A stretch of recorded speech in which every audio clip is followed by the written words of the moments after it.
আরেকটা নাম হলো আমাদের কি উপায়ে পুষ্টি ক্ষয় হতে পারে এবং কি উপায়ে আমাদের পুষ্টি যোগ হতে পারে। এটা আমাদের একটা ব্যবহারিকভাবে প্র্যাকটিক্যাল দেখানোর জন্য আজকে আমরা এখানে নিয়ে আসছি। সেটা হলো আমরা একটা ধান গাছ যদি এখানে কল্পনা করি, এই ধান গাছের উপরে যে ধান, এটা মানুষের হক। আমাদের মাঝখানে যেই অংশটা আছে এটা হলো গবাদি পশুর হক। আর ধান বা যে কোনো ফসলের গোড়া যেটা আছে সেটা হলো আমাদের জমির হক, মাটির হক।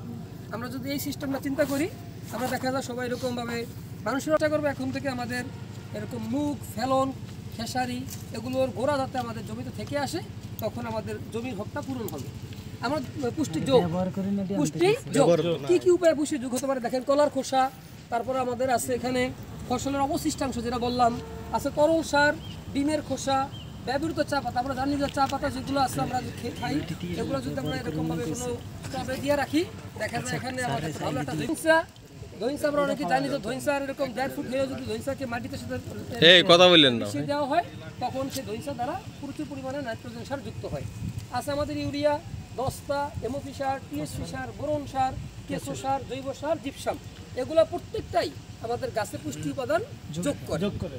এবার আমরা দেখি বাম দিকে আমাদের আছে এখানে পুষ্টি ক্ষয়। কি উপায়ে আমাদের পুষ্টি ক্ষয় হতে পারে।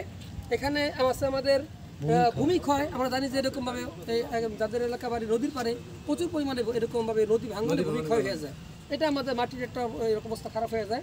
আছে আমাদের পানিতে সাথে চুইয়ে যায়। আমরা জানি যে আমাদের যে সার দেই, এই সার অনেকগুলোই কি হয়ে যায় ভাই, কিছু পরিমাণে আমাদের গাছে নেয়, কিছু গ্যাস আকারে চলে যায়, কিছু পানির সাথে মিশে পানির সাথে এরকম মিচিং হয়ে যায়।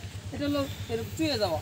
আমাদের ফসল যেটাকে আমরা বলছি ফসল বা দানা, এটাও তো কিছু এরকম সার বা